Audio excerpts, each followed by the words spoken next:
Hi everyone, thanks for stopping in today to see what I am up to.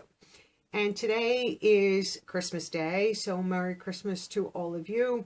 I didn't want to do an unboxing today, and I figured I had been saving all my Q&A questions that I would do a Q&A. So let's get right into it. Let's not waste too much time. I think there are 24. I have them all written down. I was saving them on my phone, but then I wasn't saving the entire question. Somehow that was messing up. So I just was writing them down. So there's several questions inside. So we'll see how far we get along. I don't want this to be too long today.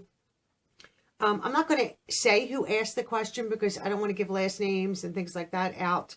But this we received in, I guess, our confetti collection. So I figured I would use that. I have all the questions written down. And let's go. The first one is, who is your favorite author? I don't necessarily know if I have a favorite author. I just like to read all kinds of books. But if I had to narrow it down to one, I think my favorite all time would be the, I think it's J.K. Rowling is her name. She wrote all the Harry Potter books. I loved reading those books. I just, I have every one of them. I have the DVDs. You know, I've seen them a million times. So I would have to probably pick her. And then what was your favorite book? I'm going to say the Harry Potter series just because they were extremely enjoyable to read. So thank you who asked that question. I appreciate that. I'm trying to hold this up so I should have had like my art easel here or whatever. This way I can actually see them a little bit better. The next question was two questions. Have you read Agatha Christie books? I don't recall. I might have when I was younger, but not in the last 20, 30 years. I have not. Not my style of, not my favorite author, and not my style for what I like to read. And then the second part of that question is, what in life are you most grateful for throughout your life lessons you've learned? Now, obviously, what I'm most grateful for is going to be family, you know, health, happiness, all those, you know, cliche type. I can't hold that up. It's a little too heavy. Cliche items, just because they're the most important. And if we haven't learned that in 2020, I don't know when we're ever going to learn it, that it's not the little things that are important. You know, family is the most important. Your friends, just to be happy and, you know, all that stuff. So that's what I would say. I think pretty much everybody would say that. You know, I'm not worried about all this crazy stuff. I can't change it, so I don't worry about it. I don't stress over things that I can't change or prevent or alter. You know, it's out of all of our hands at this stage. So that is that question. Next question is my favorite box. I think I was asked that quite a few times. My favorite box is always going to be BoxyCharm, whether it be base, premium, or luxe. Love BoxyCharm. Always going to be top. Now, if I had to pick a close second, it would be Selfie Box because they're very comparable to Boxy Base, in my opinion. Selfie Box is a very good box to get if you're like anti-BoxyCharm. So that, I would say that. Next question. Do you read both books before the next one comes? And this was on the Bookcase Club. No, not all the time. Sometimes it depends on the month, how busy I am, what's going on, really what the weather is like in the summer. I find I read less because you're a little busier. I'm outside. I'm doing more. Where in the winter, it's so cold. I don't want to go out there. So then I might be more prone to read. And I think only a few months did I read both books. And I think I was sick one of the months, or like right around my knee surgery. I think I read both. But generally now I'll read one, and then I have a stack of them because I have not had time as of late. But books don't go bad. They don't expire. So I can read them when I want. And I can also share them. And I have shared a few, like a book in a giveaway box. Do you like Audible? No. I don't think I've ever listened to anything on Audible. And I don't think I ever will. If I want to read a book, I want to read it. I don't want somebody else reading it to me. Even though, like, if you're busy doing other stuff, that's easy just to have in your ear. But that's not my style. If I want to read, I want to hold a book. You know, I have a Kindle and I have books downloaded on it that I still have not completed because I physically like to hold the book in my hand. You know, I'm old school when it comes to that. So probably no, and probably never for Audible. I mean, I guess I should never say never, but highly unlikely that I would ever get Audible. the next one is, of all the unboxings you do, what are your top 2 or 3 favorites and why?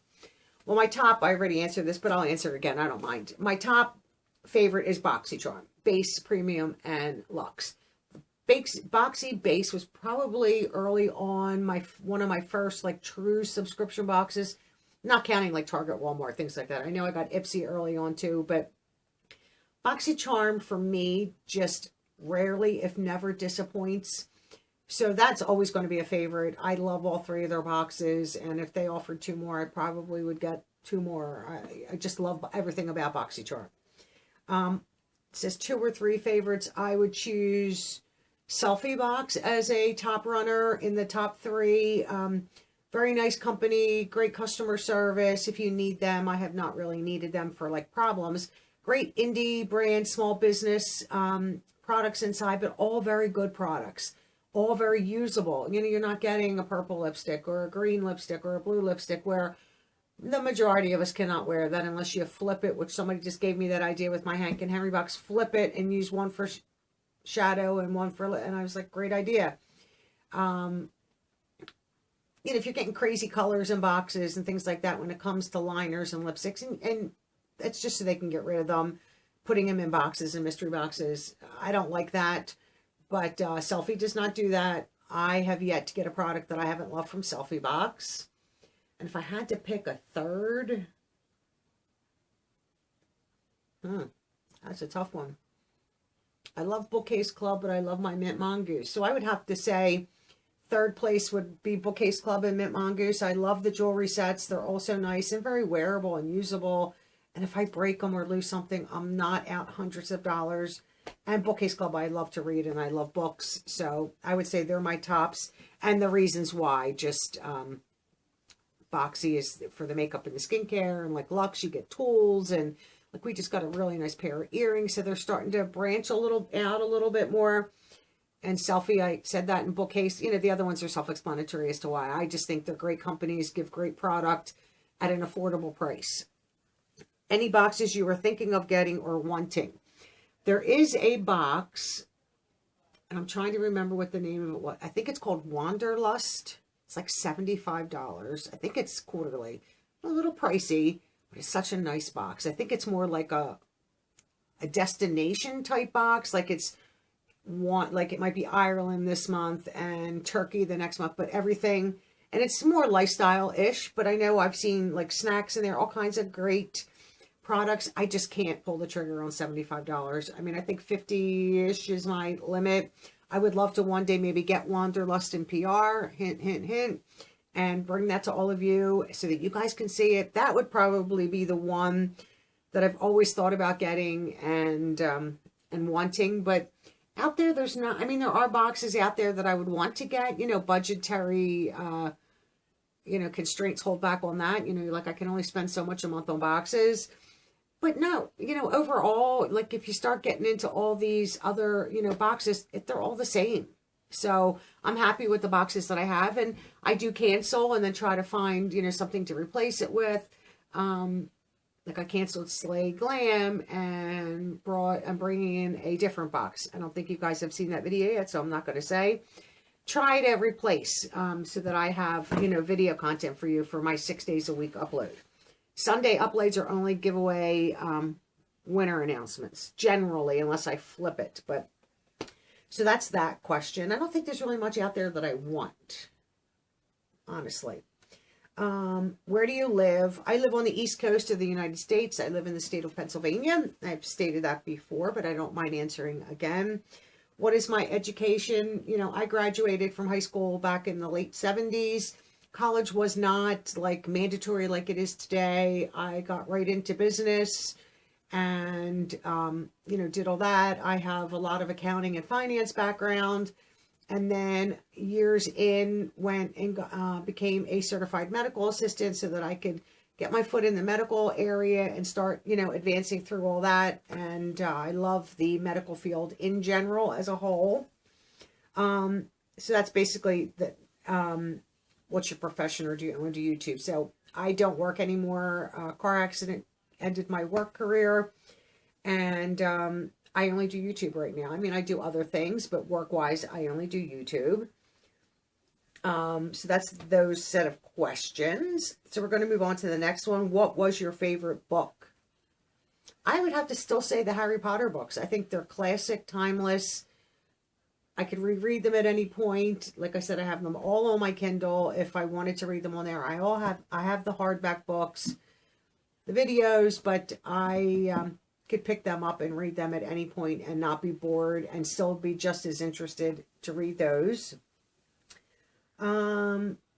Next person's questions. I think she had 3 questions. Yes, 3 questions. What was the reason for you to start a YouTube channel? I had been watching YouTube for a couple of years, you know, just on and on, nothing serious, nothing crazy. Until I started really getting bored with TV. My TV is rarely on, maybe once or twice a week at bedtime. It's never on because I'd rather watch YouTube videos, or you can watch almost anything on your laptop, you know, through Amazon Video and all that good stuff. Hulu, and I have something else. Something else. I don't even know what it's called at this point. I'm looking at the remotes to see if I could see it, but I can't. But the reason I started YouTube was I was getting a few boxes prior to me even starting. I was getting like some boxes from Eco Tools. They had boxes on their channel. Walmart, Target. I think I had already started with maybe Ipsy Glam Bag, just one. And I think I was getting the BoxyCharm base box. And, you know, once you get them a few months, you really become addicted. Like, they're fun, they're interesting. I started watching channels like Just Ann, and trying to think, I think I was watching Abadabs. There weren't like 50 million unboxing channels like there are today here on YouTube. It's an exaggeration. But I thought, you know, Abby's a little younger, but, you know, Ann is closer to, you know, to my age, and Abby could be closer to. I just think Abby's a lot younger than me. And I'm like, you know what? You know, Abby was working through like her anxiety and her own issues being on camera and all that. And I thought, oh, I don't know if I could be on camera. So, and Ann was, you know, pleasurable to watch, and they both still are today. I still watch them all the time. I did not want to be in front of the camera. So I figured, I watched another channel, do not remember what the channel name is, Subscription Box Addiction, I think. And she's always behind the camera. You only see her hands. So I thought, well, I could do that with zero anxiety and zero issues and worries and concerns. So I did that for, I don't know, 6 months or so, and then thought, you know what, it's not that big of a deal, and then flipped and came in front of the camera. But basically, you know, I was home, you know, not doing a whole lot, and like I got addicted to the boxes and thought, why not? If I watch all these other people doing it and starting to, you know, do well. So I thought, you know, it took me a little bit longer to pull the trigger, but I figured, you know, I have nothing to lose. If it doesn't work, it doesn't work. You know, like, it's not a big deal. So, you know, I'm happy where I'm at today. We're getting close to 2,000 subscribers. So I'm hoping we get that done here before the end of the year. That is a goal, to hit the 2,000 mark. So hopefully that happens. I think we're only 15 away, 16 away, something like that. So it is doable, but we'll see. I'm not going to be upset if I don't. It's not, you know, it's not like I have to be at 2K. So that's why I started. The next question, how do your family members feel about you having a YouTube channel? They're fine about it. They watch, they support. My sister sends me, you know, suggestions for boxes. You know, both my brothers watch and support what I do. My mom watches and supports. I have, you know, friends and family that all support and watch. Initially, I think the first couple months I didn't say anything because I wanted to see, you know, was it going to continue, what the whole thing was. You know, I was still learning everything myself. And then after a while, I told everybody, and they were like, oh, cool. And so I've always had their support, like anything else in life. We support each other. How long have you been on YouTube? I think I joined YouTube in 2012, watching and stuff like that. And I'm trying to think if I'm coming up on 2 years. 2018, I think I started the channel.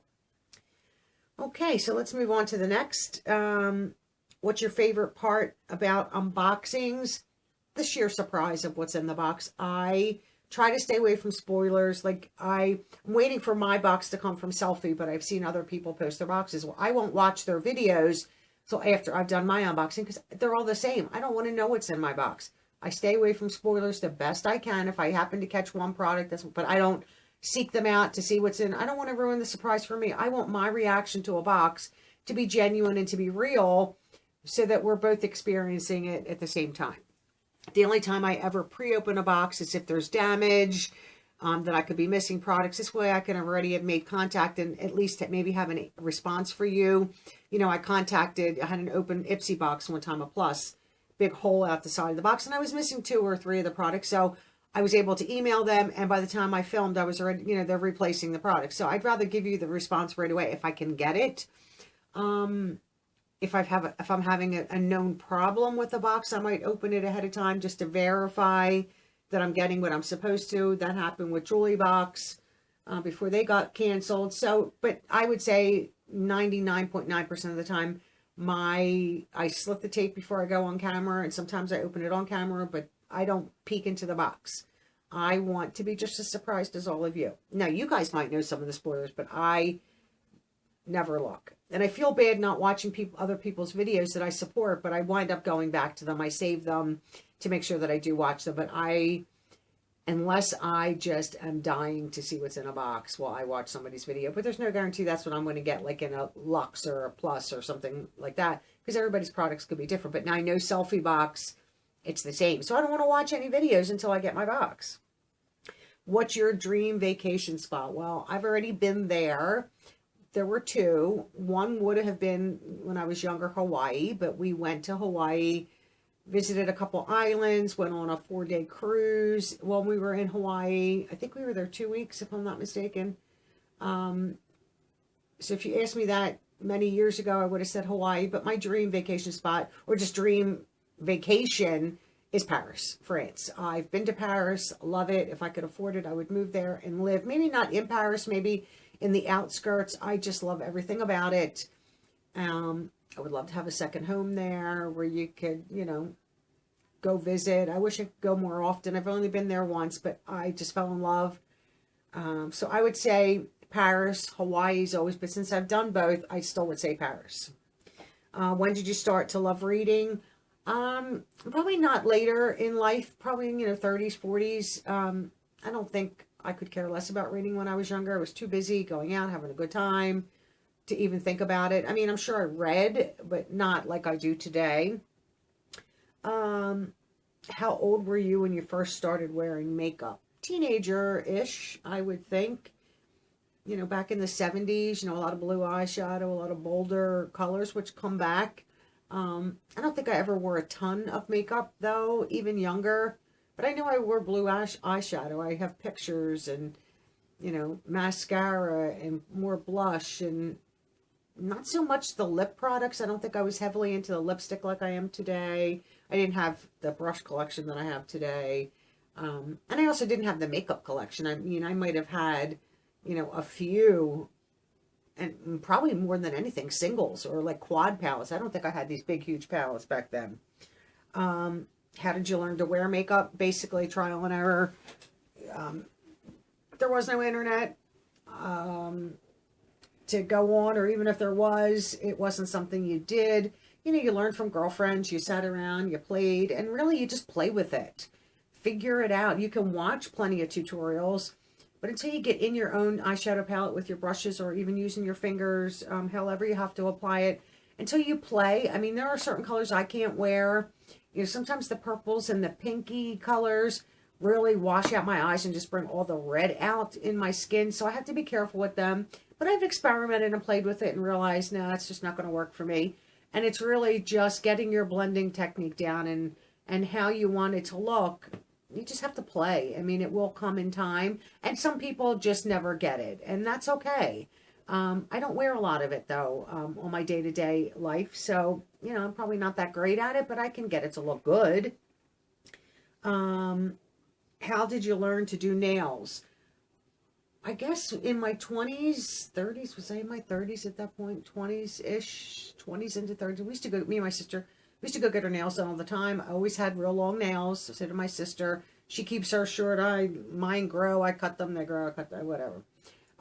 We used to go get our nails done all the time, and you do watch and learn tips and tricks. And then we decided to stop going. You know, it gets costly, and I started doing them myself. I'm like, I can buy a bottle of nice nail polish. I am a lover of OPI and have been for years and years and years. A bottle of polish for $10, let's say, and I can do my nails endlessly.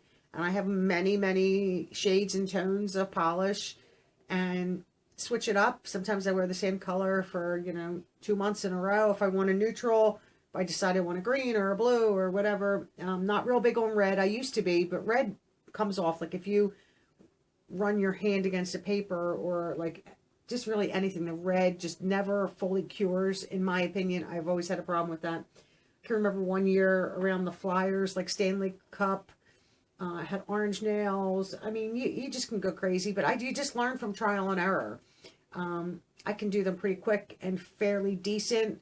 I use a top coat that's called Perfect Formula, and it's basically a manicure booster, and I top coat it and swipe the front to protect your tip, and it really holds the shine and holds my polish up to about 3 weeks, and then the cuticles grow out and the nails have to get changed.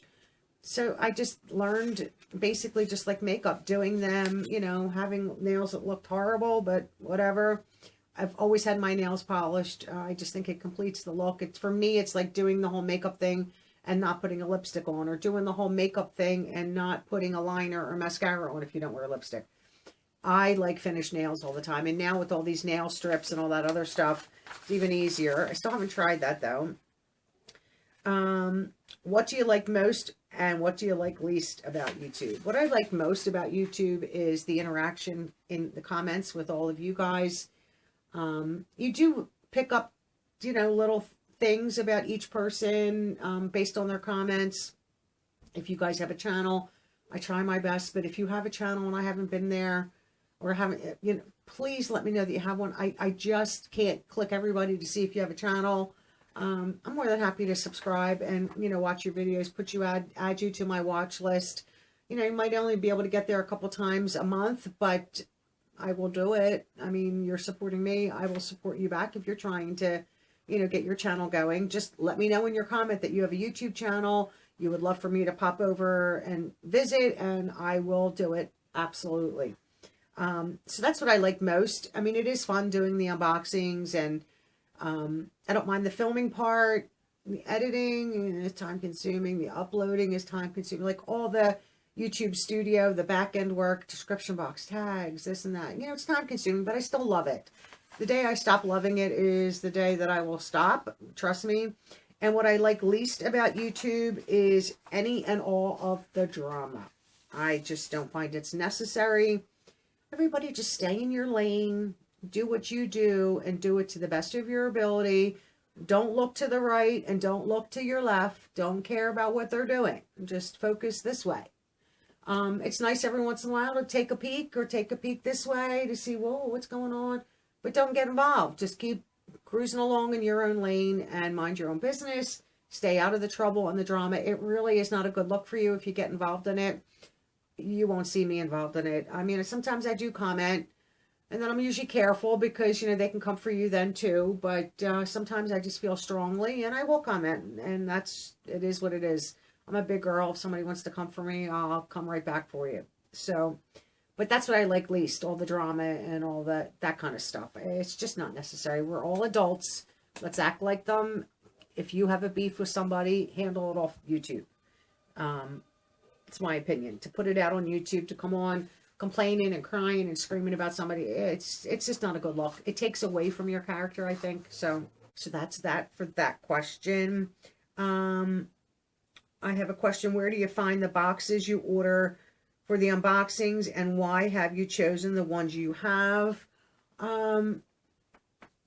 Sometimes I see them on other channels. I can pull ideas from Cratejoy on the internet. Sometimes I'll just search, you know, subscription boxes. Like at the end of the year, they do like the top 20 best subscription boxes, top 100 best. I'll browse through that and see. You know, I've had such a wide variety in the year and a half, almost 2 years And basically, you know, I'll get a box. If I truly love it, I'll keep it. Sometimes I get sick of them and I'll say, okay, let's cancel. And like I did with Bookcase Club, I started to pile up with books and really wasn't having the time. So I canceled. And then when I thought I was ready for it again, I brought it back. Some will never come back. You know, Ear Fleek and Lip Monthly and like Shop by Beauty, Slay, Glam will never come back. The Box will never come back. I don't think I'll ever get Look Fantastic or Glossy Box. They're very good boxes, but so similar to some of the other ones. I know there's plenty of boxes out there, and I might look into them.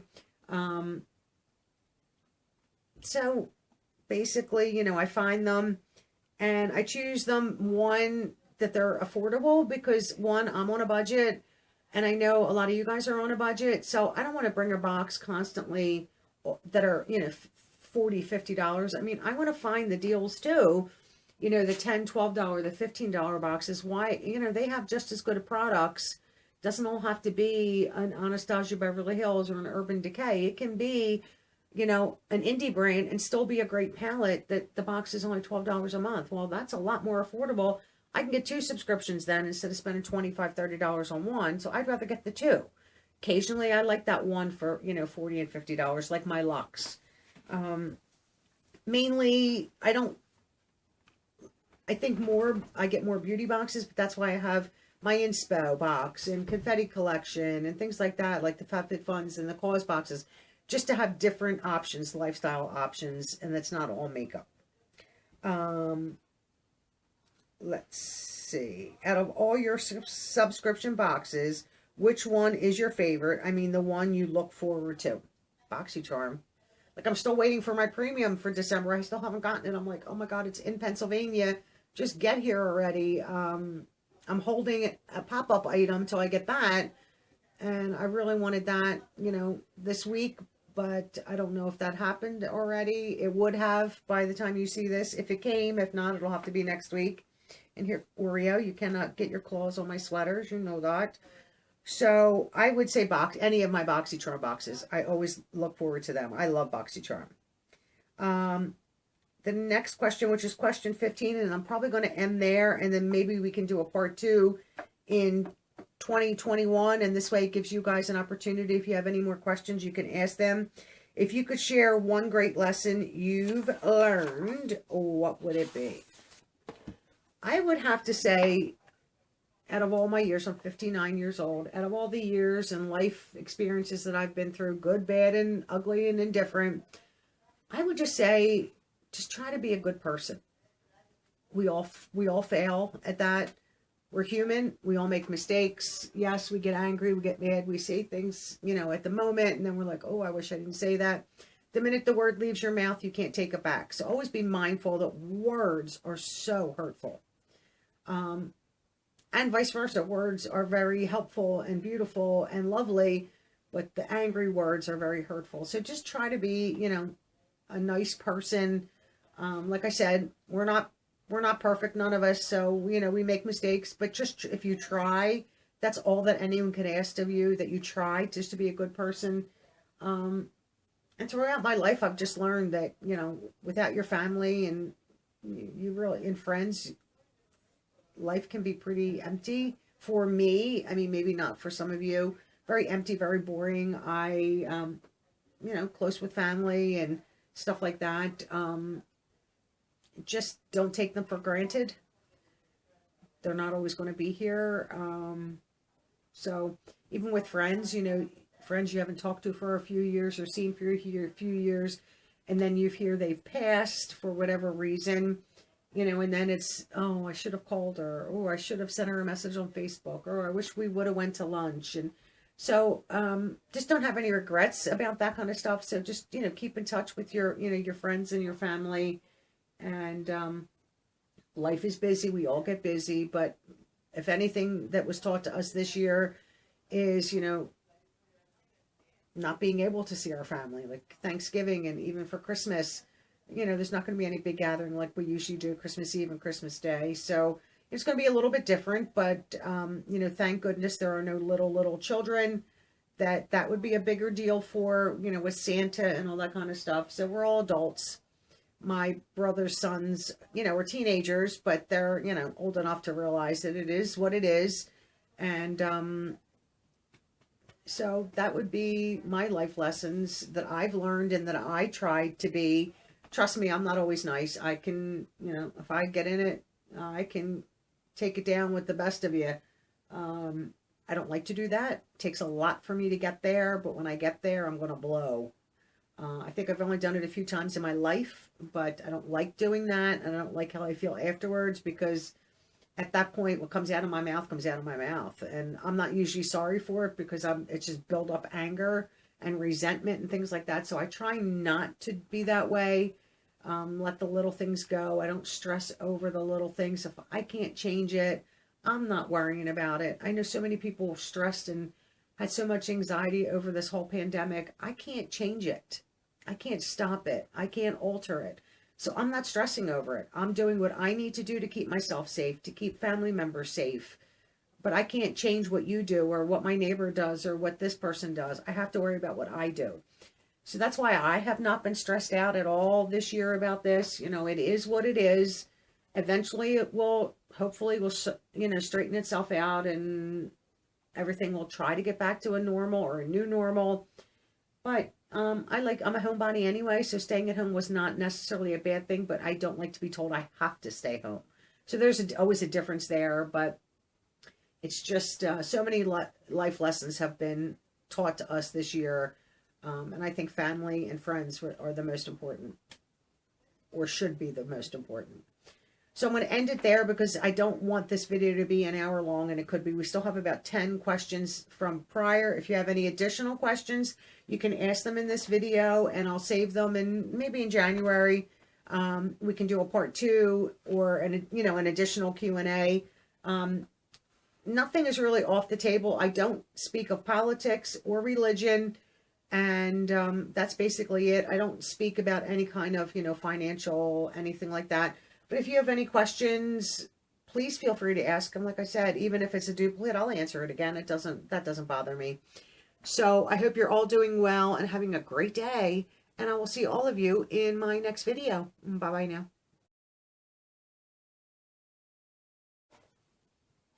I almost forgot.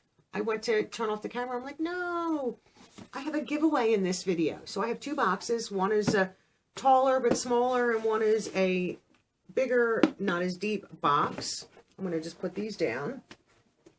I have some items in there, but not all of them. I'm doing a giveaway in this on Christmas Day. And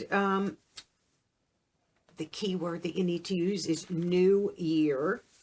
And this giveaway is going to end on January 4th of 2021. This way it's not open for too long, and then we can get those boxes out in the mail. It is going to be a secret that nobody's really going to get to see what's inside there. And follow all the rules that are in the description box down below.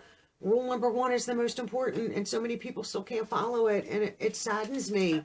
But it is what it is. I don't say you're not entered. If you do not get a response from me that says you are entered, you're not entered, and you get one chance at it. If you try to edit after I've made the comment, I'm ignoring it. I'm not going back to look, and you don't get to comment the second time to try to correct it once you figure it out and have an entry, because it will get deleted. It's 1 comment is 1 entry, and you're only allowed 1 entry per person. So follow the rules. There's going to be 2 winners, and I will post that on, after, because I think this one ends on a Monday, if I'm not mistaken, because I have other giveaways ending. Yeah, this ends on Monday, January 4th, because I have giveaways ending the 3rd and 10th. So this one I'll probably pop up in another video or something like that, or do another video during the week showing the winners for this. So good luck to everyone who enters. I hope you're having a great day. And once again, bye-bye now.